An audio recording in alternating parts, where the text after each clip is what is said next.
Tens. So nice to have you with us again. I'm sorry we're a little bit late. I was just having problems getting into Zoom for some reason this evening. I don't know why. Anyway, it's nice to have you all with us again. Megan and Sam, it's just you guys for now. No, I'm talking nonsense. There's more people. Nizole, Ntando, Christian, Riabetswe, welcome. Who else is with us? Harry, David, Namusa, Lisejo. Cool, guys. Nice to have you here. Sihle, Nolwazi, Marisa.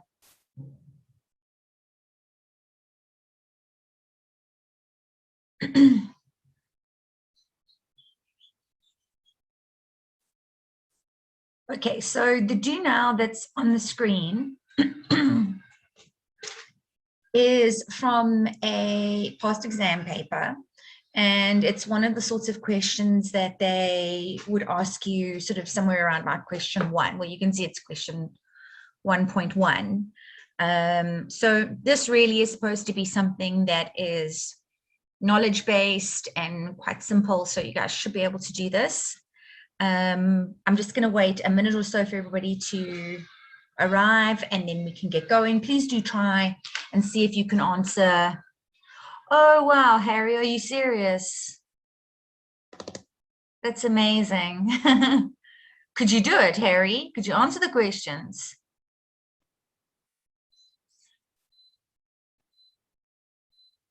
Yes, okay, all right. Why have you got a broken heart when you're saying yes? Because you're not sure if you got them right.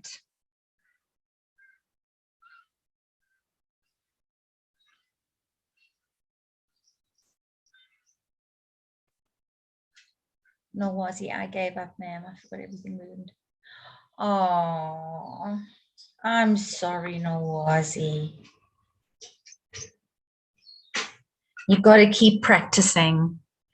It's like a skill that you learn. You just have to keep doing it every single day so that you don't forget. It's so hard if you don't practice all the time. Okay, so before we carry on, how many people still need to write paper 1? If you can just say me on the chat, who still needs to write paper 1?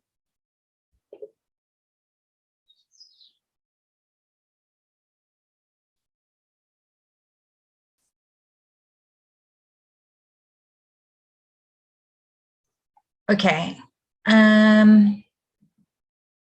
Okay. All right. So Nizole, Riabetswe, you're both writing tomorrow. Okay. So what I decided to do today was to do a lesson on functions. Okay. Which is obviously, okay, me. All right. Awesome, guys. Is to do a lesson on functions, because that is something that grade 10s do normally struggle with. So let's get going on that. Maybe like Harry, this will also be one of your first questions that you guys will see. So it's worth our while to go through this. You will understand when you go into grade 11 what the square root of b squared minus 4ac means. It actually has a specific function for us, and you'll learn all about that. What they want you to do in this particular question, though, is they want you to substitute. So what you would do in 1.1.1 is sub in to Q, and remember, when we substitute, we must substitute with brackets. It is imperative that when you sub in B, that you put it in brackets and square it. Okay, if you don't put it in brackets and square it, it's not the same thing. Okay, so remember when you substitute in brackets, and remember to put exponents on the outside. Christian, I don't know why you can't hear me. Can everybody else hear me?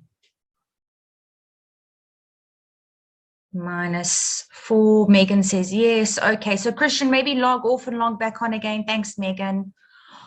-4, the value of A is 2, and the value of C is -4.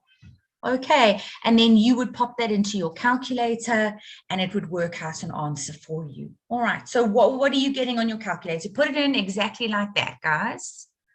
It's fine now. Oh, good. Harry says root 33. Everybody else getting root 33 as well? Yes, sir. Yeah. All right, so root 33, okay, is indeed the right answer. Good. Right? It says leave your answer in simplest third form, so that is simplest third form. So there'd be a mark for subbing in, a mark for leaving it in simplest third form. Now the next question says 1.1.2, state whether Q is rational or irrational. Okay, Rational. Christian, what? Rational. Namusa says irrational. So which is it? Indeed, it is an irrational number. Why is it irrational? Because 33 is not a perfect square. Okay, so that is an irrational number. Its decimal places never end. There's no pattern to them. They don't repeat themselves. So it is an irrational number. It cannot be written in common fraction form. All right, so it's an irrational number. And then they've said to us, between which two consecutive integers does Q lie? All right, between 5 and 6, says Harry. How did you work that out, though, Harry? How did you work it out that it was between 5 and 6?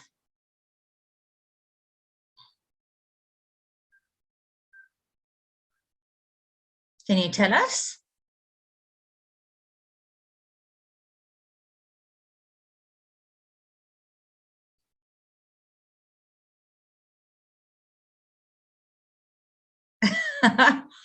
Well, look, I suppose it's only one mark. All right, but let's explain. Yes, you would know, Wazi. You would get a decimal, okay, because 33 is not a perfect square. So if you have a look in the middle of the screen at the moment, all right, so this the perfect square that is that is smaller than 33 would be 25. The next perfect square that would be bigger than 33 would be 36, right? So 33 is somewhere between 25 and 36. So that's why Harry's right. The square root of 25 is 5. The square root of 36 is 6. So that's why root 33 has to lie somewhere between 5 and 6. Okay, so somewhere between 5 and 6, closer to 6 than to 5. But that's the reason why. Does that make sense? Namusi, you wrote 6 and 7. Okay, well, then it would have to be a number greater than 36, but smaller than 49. Okay, is that all right, grade 10s? Can we move on? Okay, so sort of typical grade 10 exam type question. All right. Nizole, it's irrational because 33 is not a perfect square. So any number that is not a perfect square and you take the square root of would end up being irrational.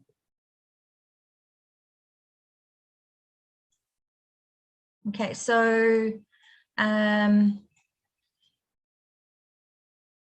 yeah, you see a sad face on the graph. Absolutely. Just very quickly, if I take the square root of 9, because 9 is a perfect square, I get 3. All right, so 3 can be written as 3 over 1, right? If you take the square root of 8, right, you don't get a whole answer. Right, if you press the SD button on the calculator, it would give you 2,89, I don't know, whatever it is. And these numbers would never ever end. These decimals would never end. Okay, there's also no pattern to them. Okay, so that means that this number cannot be written in this form. That's what makes it irrational. Okay, so any root of a number. So is it recurring? No, it's not, Namusa, because if a number is recurring, then it can be written as a rational number. So it's non-recurring and non-terminating, and that's what makes it irrational. Okay, so irrational is non-terminating and non-recurring. I'll write it on the screen for you. Non-recurring, non-terminating. Okay, so no pattern, no end. All right, so now let's get back to this, which you guys are already having kittens about. Let's have a look. All right, so there we go. Sad face parabola. So what does that mean? So hang on a second. I want to go and ask who said, you see a sad face on the graph already? Okay, so see there, the fact that you see a sad face on the graph, what does that tell you about the value of A in f of x? What are you in? It's negative. Cool, Christian. So straight away, we know that the number, the factor by which x squared is being multiplied by is going to be a negative number, okay, because the graph is sad face. All right, the other graph that's there is an exponential function. It's the graph g of x, and it's given to us as 1/2 to the x minus 4. What does the minus 4 mean? What is the minus 4 on the exponential function? What does that tell us about the graph? If it's going to be a happy, well, if it's going to be a sad face or a happy face. No, that's on the exponential. Okay, so on a parabola, the sign of A tells you whether it's happy or sad, but on an exponential function, so Harry says it's been pushed down by 4 units. Sure, there we go, Maya. That's what I was looking for. Okay, it's the equation of the horizontal asymptote. Okay, so the horizontal asymptote in this particular case is the line y equals -4. That's this line over here. Okay, so that's the important information that we can read from here. This tells us the shape. So in other words, this graph has been sketched above its asymptote because the base is a fraction, a number between 0 and 1, but not 0 and not 1. It means that g is going to be a decreasing function. Okay, and that's how you're supposed to understand your theory. You're supposed to be able to look at these sorts of things and read that sort of information was out of it. I forgot what the asymptote was called. Okay, all right, there we go. I know it's a really odd word, isn't it? Asymptote. Okay, so the first thing that they ask us to do is write down the coordinates of D. Okay, so can anybody tell me what they think the coordinates at D should be? Nizole, do you know? What are the coordinates at D? They can't be, Megan. They can't be 0 and 0 because 0 and 0 is here, Megan. It's the 0 origin. -4. Okay, it's there. Was that you, David? Yes, ma'am. I said. Okay, what did you say? 0 is to -4. 0 and -4, but it can't be that either because the point 0 and -4 is that point over there. Okay, so Namusa is actually given 3. That's it, Lesejo. Okay, so Lesejo is correct, and Namusa, you're also right. The coordinates at D need to be 0 and -3. Well done, Marisa. Okay, so 0 and -3, right? If we didn't know that immediately, how would we work it out? D is the y-intercept. So for the y-intercept for all functions, we would let x be equal to 0. 0, indeed. So what we'd end up with here, grade 10s, is we'd end up with y equals 1/2 to the 0 minus 4. Anything raised to the power of 0 is 1. Okay, 1 take away 4 is -3. Okay, so that's where the -3 comes from. Next question they want us to answer is, what is the range of G? The range of G. So first of all, thank you, Lizzie. That's such a lovely answer and so fast as well. I'm super impressed. Well done, Lizzie. Lizzie says that the range is Y is greater than -4, and she's quite right. Perfect. Good job, Lizzie. Is everybody else all right with that? Yes. Yes. Okay. Thank you, David. Megan, please explain. All right. So the range is your set of what values, Megan? X or Y?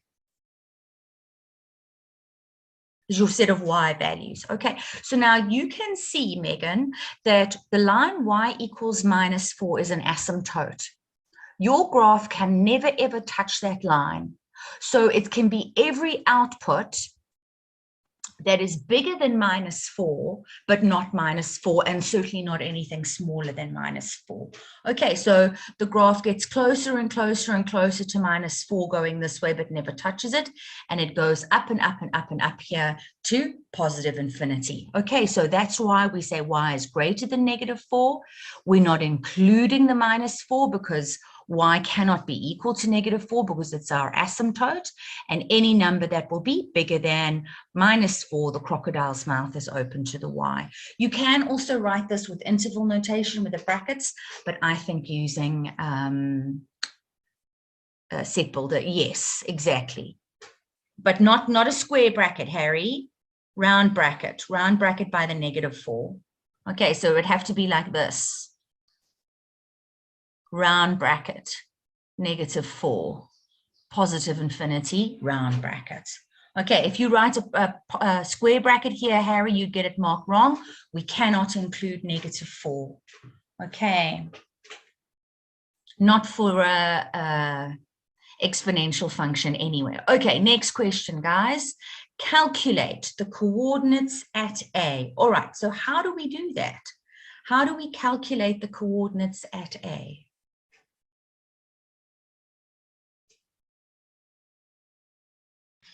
A is on the x-intercept, so y equals to 0.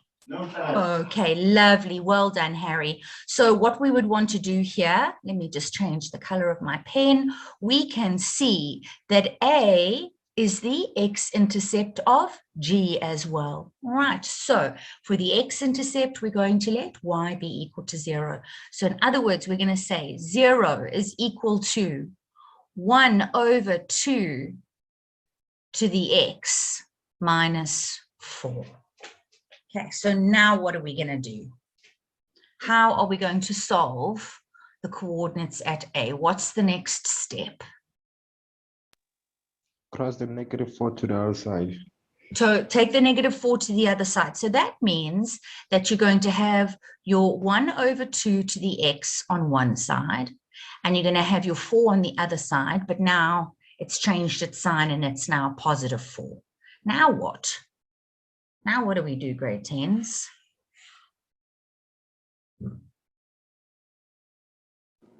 Do we multiply?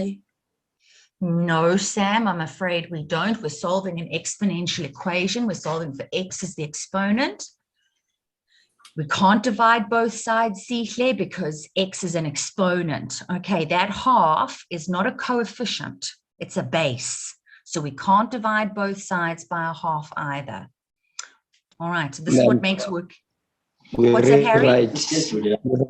We rewrite 4 as 1 over was half to the power of -2. You can do that, absolutely. But you know what I think will be even easier here, all right, is if you do this. You write 4 as 2 to the power of 2. Write a half as 2 to the power of -1. So -1x. Okay. Was anybody thinking about that? I don't think so. Nolwazi, you said root. Okay. Sihle, the x is the exponent and the half is the base. Okay, so when you are solving exponential equations, when you are solving for x as the exponent, the rule is you have to make the, Harry, you have to make the bases the same. You make the bases the same so that you can equate to the exponents. All right, so good thing we decided to do this question today, hey? All right, so does everybody understand why 1/2 to the x became 2 to the minus x? Yes, ma'am. You sure? No, Yes, ma'am. ma'am. Okay. No, All right, so ma'am. someone, fine, it's no problem. I just I want to know, make ma'am. sure that that's okay. No problem. Let me explain this to you. All right. And we were expecting a negative answer too, weren't we? Because we can see that point A is located to the left of the y-intercept. So we were expecting a negative answer. All right.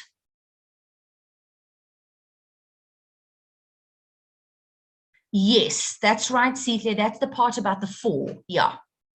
Right. I'm just going to move this over to the side here, and then we don't need that. And just explain this to everybody. Okay. So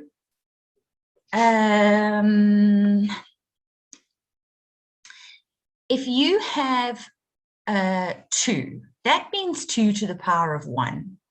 If you have 3, it means 3 to the power of 1. If you have 4, it means 4 to the power of 1. Okay. So what I want to do when I've got a negative exponent, so let's say if I've got 2 to the power of -1, what I do is I rewrite that as a positive exponent, but I write it as the reciprocal. So I write it as 1/2 to the power of +1. This is 2 over +1. This is 3 over +1. So now if I have 3 to the power of -1, it's 1/3. If I have 4 to the power of -1, it's 1/4. Okay, so you never have to be confused about these. When you change, it's your negative law definition. When you write an exponent with a negative, you rewrite it as the reciprocal with a positive exponent. Okay, so you can go back the other way, all right? So you can go from here to there, or you can go from that situation to this one over here. So we had 1/2 to the x. So I wrote it like this. I wrote it as 2 to the -1 times x, which is where 2 to the negative x comes from. Does that make sense? Yes, exactly, Nolwazi. 1/2 is 2 to the power of -1. Does that make a bit more sense, guys? Ma'am, Yes. I was close to saying for the graph that we're doing right now, I almost said we're going to say 4 since we had 1/2. I was so close to saying we must divide this 4 by 2 as well, but now I understand what you're saying. Yeah, no, absolutely. And a lot of people make that statement, Marisa, but you can't divide because you see the number inside the bracket is not a coefficient. It's not like this. Like if you've got 1/2 x equals 4, and this x is not an exponent, then you can say, okay, I'm going to divide this side by 1/2 and divide this side by 1/2. Then it's okay, right? Because this x over here is a coefficient. This x over here is not a coefficient. It is a base. Okay, it's a base. It's an entirely different thing. So the idea is that when we are solving exponential equations and we want to solve for an exponent, the rule is make the bases the same. You make the bases the same so you can equate the exponents. All right, so that's what I was doing in this step over here. I was making the bases the same so that I could equate the exponents. All right, so last thing that I would want to do here, they've said to me I must write down the coordinates of A. So the coordinates at A would be -2 and 0. Okay, very important, Marisa. Okay, it's a base. It's not a coefficient. And then the last, well, not last, but the next thing that they want us to do, grade 10s, is they want us to work out the values of A and Q. Now, we've already discussed that this graph is a sad face graph and that the value of A has to be negative, right? The value of Q has to be negative as well? No? Yes? Yes, ma'am. Where is C on the Cartesian plane, Sam? It is a point on the, It's a point on the y-axis, on the positive y-axis, side. isn't it? Because it's above the x-axis. So we are expecting Q to be positive and A to be negative. Okay, ma'am. Okay, all right. Namusa, when you say Q equals -4, that's not this Q here. The Q that equals -4 that you're referring to is that one there. Okay, but here the Q's don't mean the same thing. On an exponential function, the Q is the asymptote. Here for you in grade 10, your Q is your y-intercept. Okay, hang on, another question's just come through. Let me just have a look here. Please explain what you just said to Sam. What was I saying to Sam?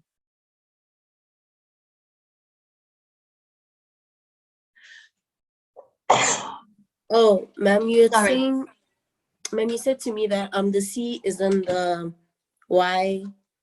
Oh, yes, Y-axis the on the C is on the positive side. y-axis. Yeah, okay. Yes, Thank ma'am. you, Sam. I completely lost my train of thought there. Thank you. You're a welcome, champ. ma'am. Thank you, Sam.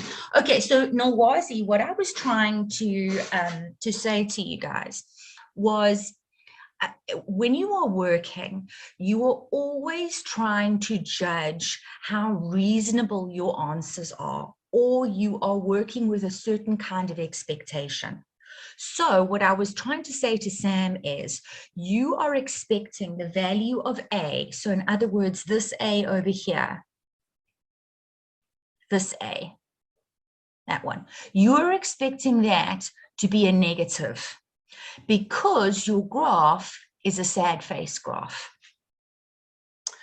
Also, you are expecting this Q over here, you are expecting it to be positive. The reason you're expecting it to be positive is because it cuts the x-axis, cuts the y-axis where the y-axis is positive. This is the positive part of the y-axis, the part that is above the x-axis.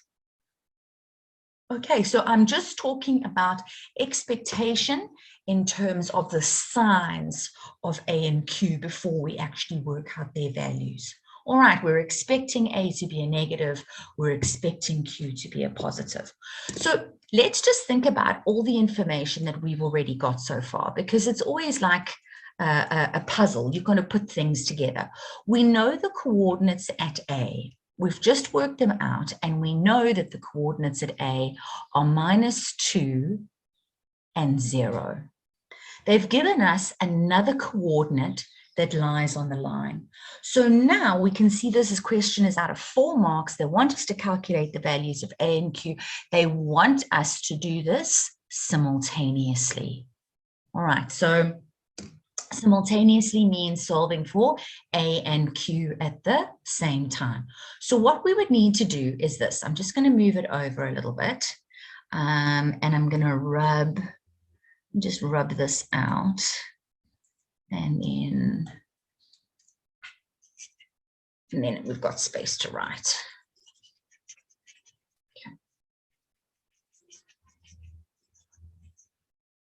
Okay, so now we are solving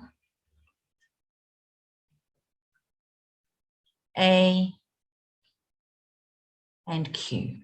So what we do, grade 10s, is we first sub in one point that we know. Okay, so one point that we know is this point over here. So f of x is y.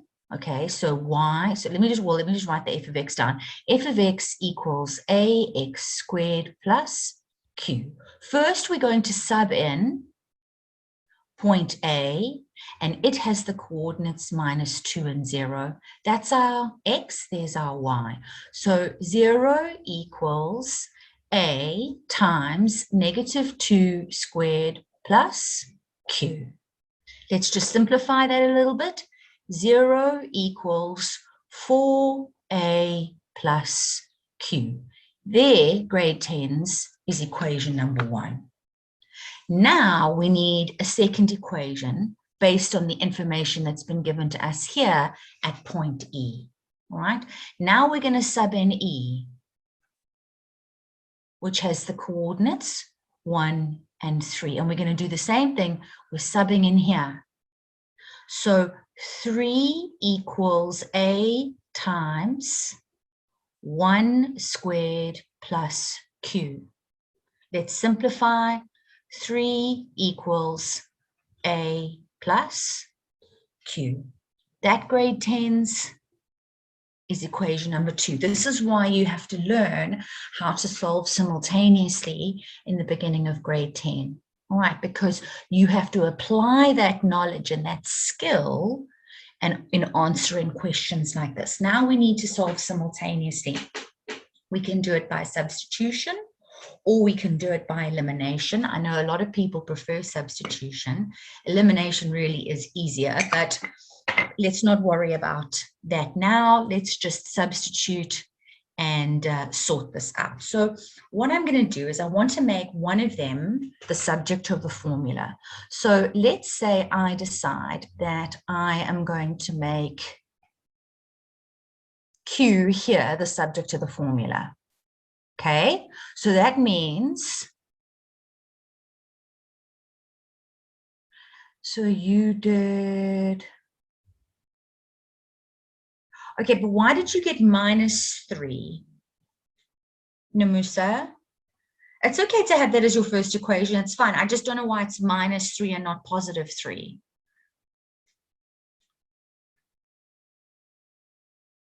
So Q is equal to -4A.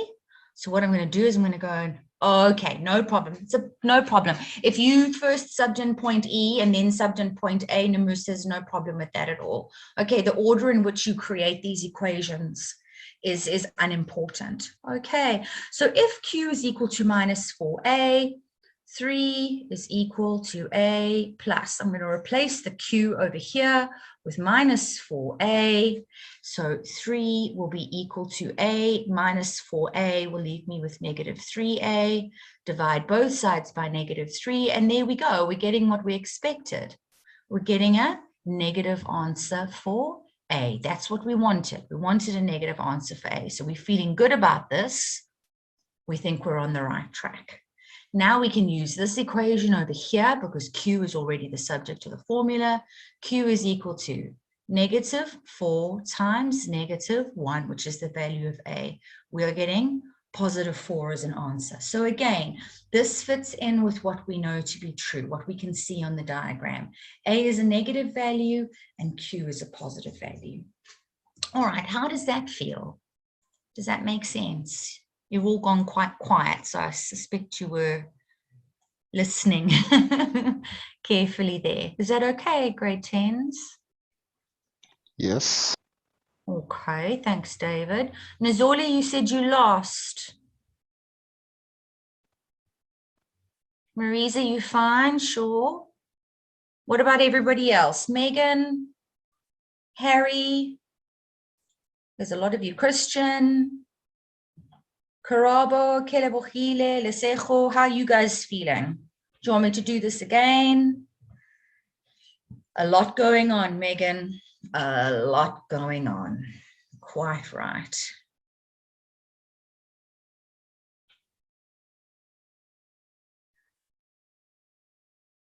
Yes, that's fine. Namusa, you would get the same answer if you chose elimination. I personally think elimination is much easier.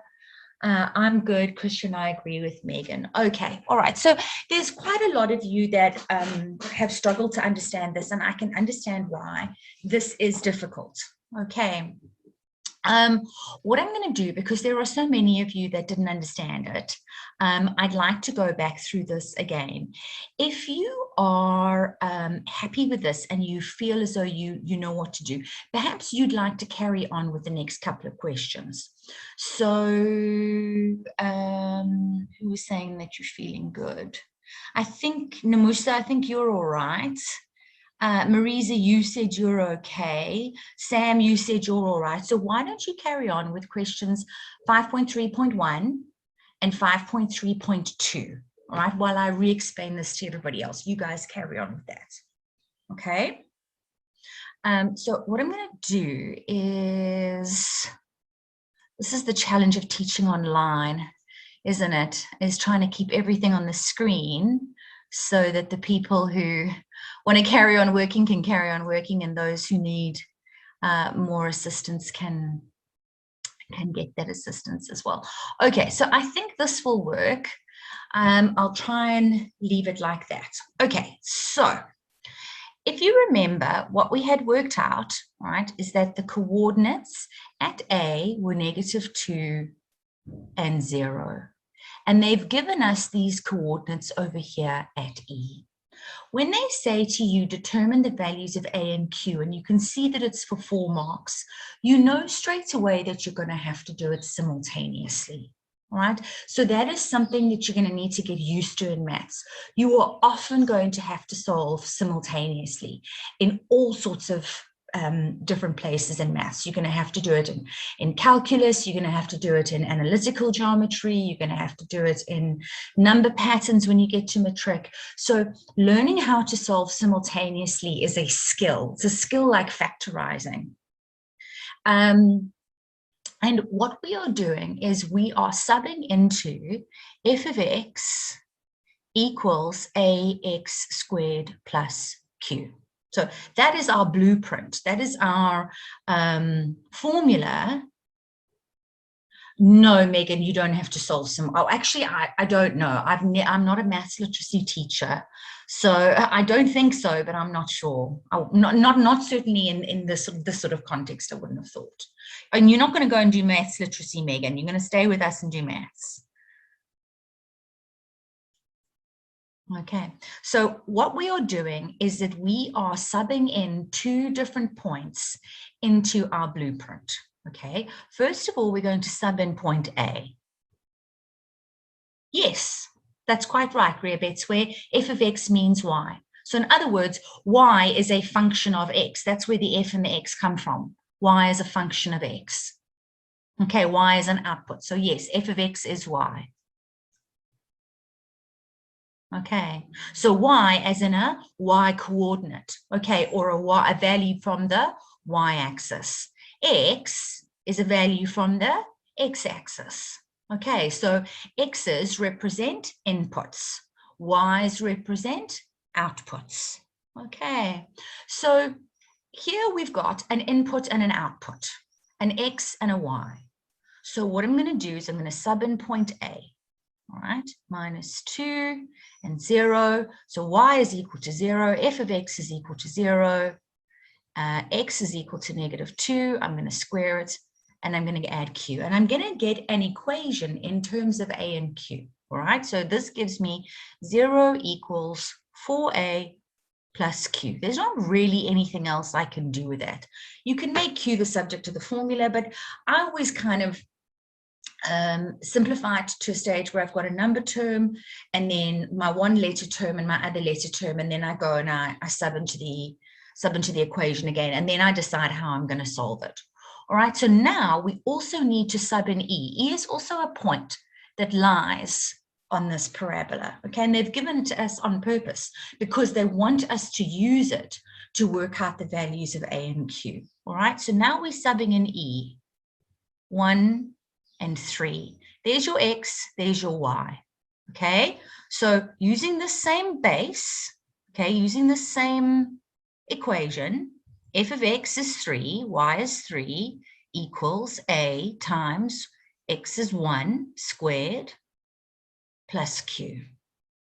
So 3 equals, well, 1 times 1 is 1 times a is 1a, a plus q.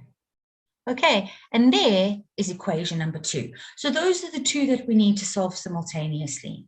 Now, solving simultaneously, I mean, there is just so many different ways of doing it. I mean, what I showed you now is one way, but there really are a number of different ways in which we could do this. We could do it by elimination.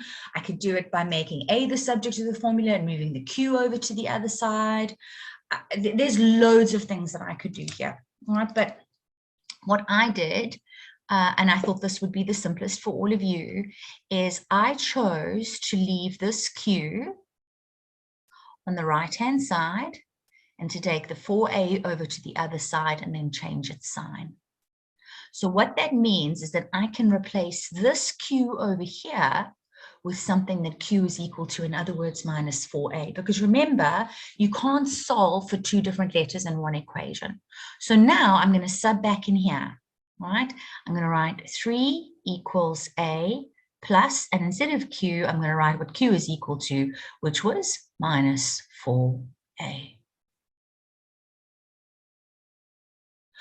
Matapelo, when coordinates are written, it's always x first and y second. Always, always, always, always. Okay, always x first and y second.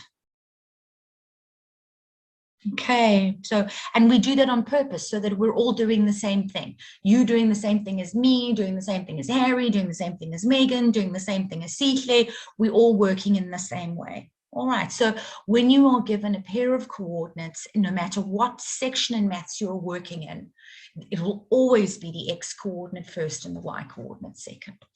Okay, and that's how you'll know. So now we can solve for a. So a minus 4a is minus 3a, right? And now here, minus 3 is a coefficient. All right, so now I can divide both sides by minus 3. And that's why a would end up being negative 1. All right, and now I'm going to take this and I'm going to substitute back. Take that and I'm going to sub back in here so that I can work out the value of q because I'm solving simultaneously. All right, so q is equal to negative 4. I know what a is equal to now. It's equal to negative 1. Negative 4 times negative 1 gives me positive 4. Okay, so a is negative 1 and q is 4. How do you feel now? I know a lot of you said that you were very lost. Does that feel a little bit better?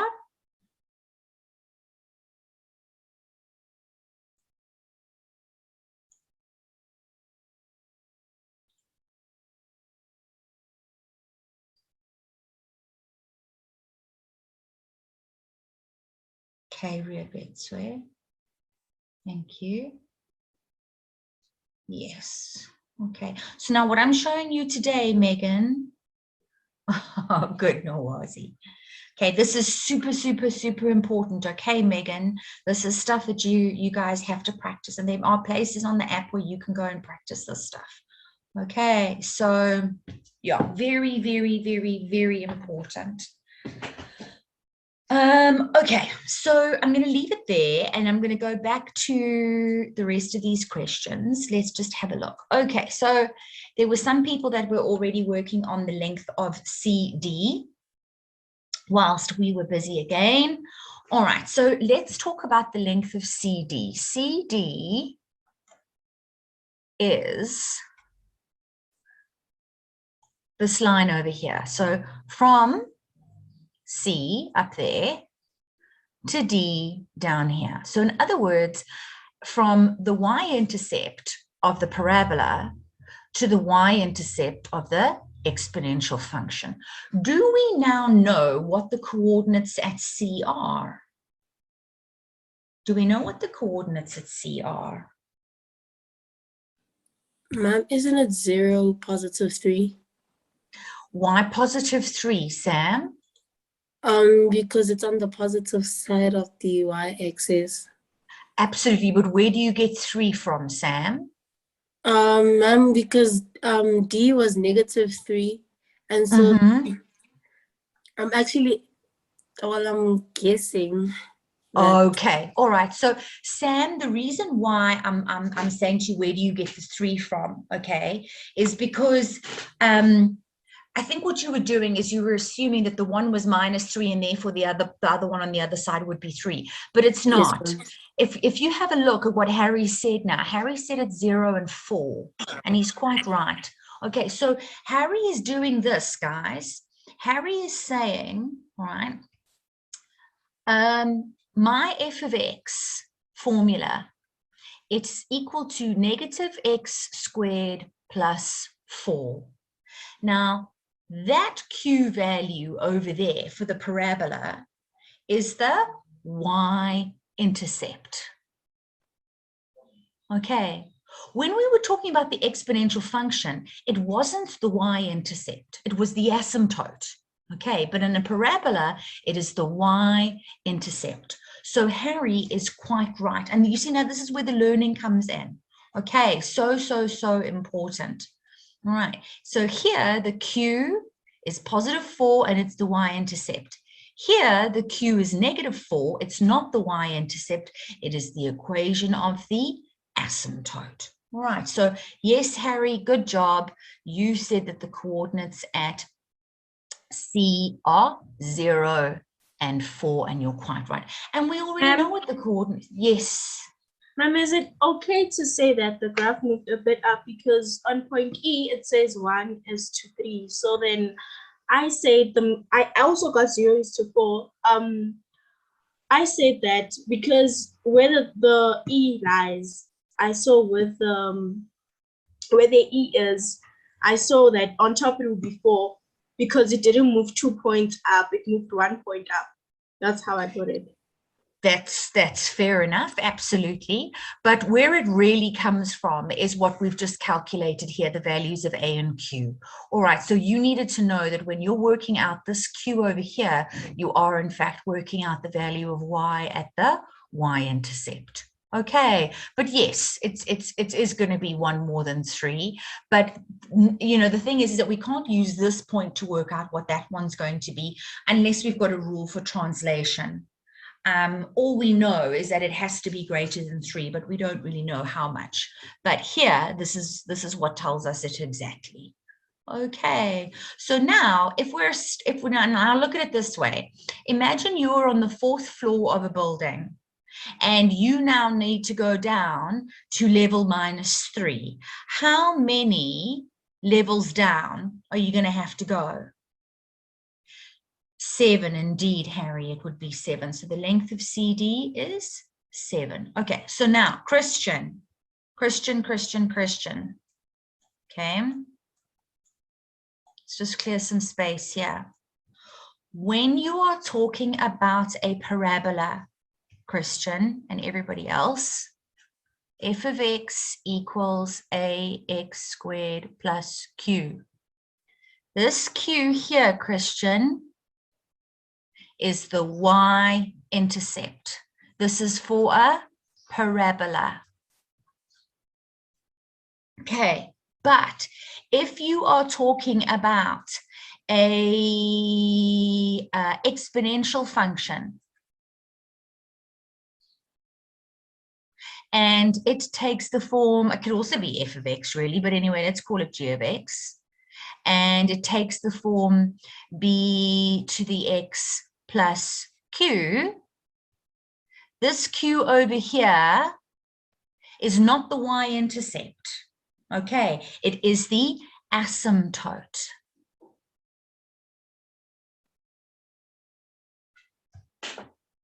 Okay, so there's a difference. Even though we use the same letter, it actually means different things on the parabola and on the exponential function. Parabolas don't have asymptotes. Okay, if we're talking about a hyperbola,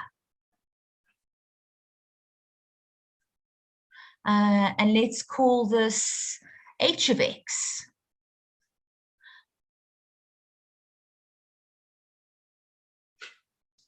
This q value is also an asymptote.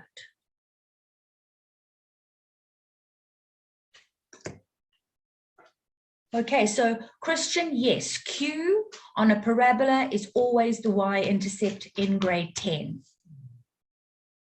Okay, you're going to see what's going to happen next year, because these graphs don't just move up and down, they also start to move left and right.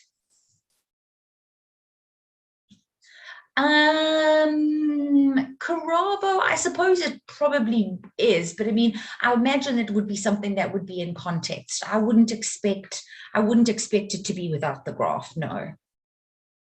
Okay, Christian, I think that's something that's super important to understand, okay, about functions. And then, of course, no, it won't be the same next year. Next year, it's going to look like this. So what they do is so if f of x equals ax squared plus bx, and then this they start calling c. And it looks like that. Can also take another form as well, but that's standard form. And then here, if it's in this form, this c over here is the same as your y-intercept. Okay, what's appeared now that you didn't know about this here is this middle term, and that's because of the shift left or right. Yes, Nolwazi, in a hyperbola and an exponential graph, Q is not the y-intercept. Q is the asymptote. Okay, so yes, I think you guys are making some nice connections tonight. All right, and that's why with a parabola, when they ask us for a range, okay, so like in this graph that we've been working with, if they asked us for the range, we would say y is smaller than or equal to 4. But with the exponential function, we said y is greater than -4. Okay, because this Q value is the asymptote, it can't be equal. Okay, here, there are no asymptotes. So when you're writing the range, it can be equal to the biggest output, your maximum value, your y-intercept in this case. All right, here as well, with hyperbolas, you would say you would use greater than or smaller than, but you wouldn't say equal to. So this would also be a case of y is greater than -4. Okay. How does that feel, guys? Making sense? Shame. I wish we could spend all night talking about this. I think it's so interesting, but then I suppose I would do because I'm a maths teacher. All right. Anyway, I really hope that this is helping you. Let's get this finished. Okay, so we've only got 6 minutes left. All right, so the equation of straight lines through A and D. All right, so everybody knows by now that the equation of a straight line takes the form. Yes, let me hear you say it. Y equals mx plus c. Okay, y equals mx plus c. Now, like the parabola, the c or the q is the y-intercept. Okay, because there's no asymptotes with straight lines. Okay, so this c over here is the y-intercept. The m is the gradient. Okay, do you remember that from last year? Or maybe you would have done a little bit of this year. Okay, so now through A and D.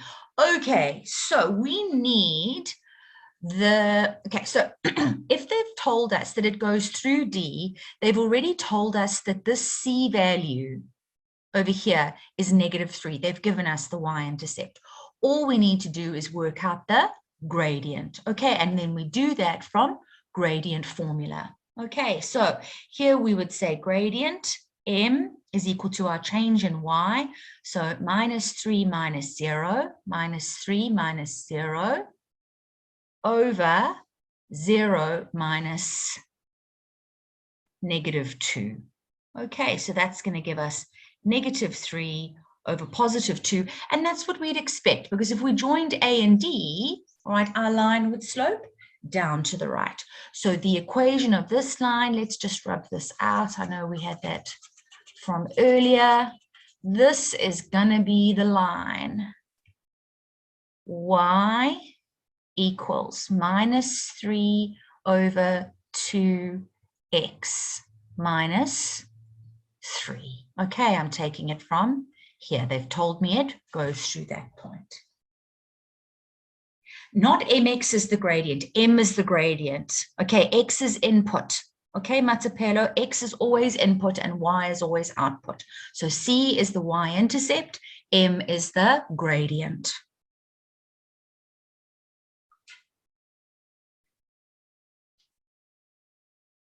Okay. Then here, let's just finish these things off. a lot of students leave these questions out because they don't understand what they mean. And they're actually very, very, very simple when you understand what it means, all right? Remember earlier in this lesson, who was it? Someone said to me, so f of x is y. Who was it? I'm just looking back in the chat now. Someone said it. Here we go, Ria Betswe. Okay, Ria Betswe, you said, ma'am, does f of x mean y? Yes, Ria Betswe, it does. Okay, so this over here, when you read it in maths language, what it's trying to say to you is for which values of x is y greater than 0? In other words, where is y positive? Where is y positive? Okay, but they don't write it like that. They write it like this using symbols. Where is y positive? Okay, so y, let's just see what's going on in the graph here. Oh, down to the bottom.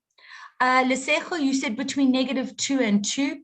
Beautiful. Perfect. Well done. All right, so between where x is -2 and where x is +2, all the output numbers on the parabola are positive, quite right, because that is where they are above the x-axis. So how do we write that? As an inequality. Let me just get rid of this. Okay, we're going to write it in this way. So where x is a number that is bigger than -2, look, we're not including anything. They didn't do that in the question, but smaller than 2. Okay.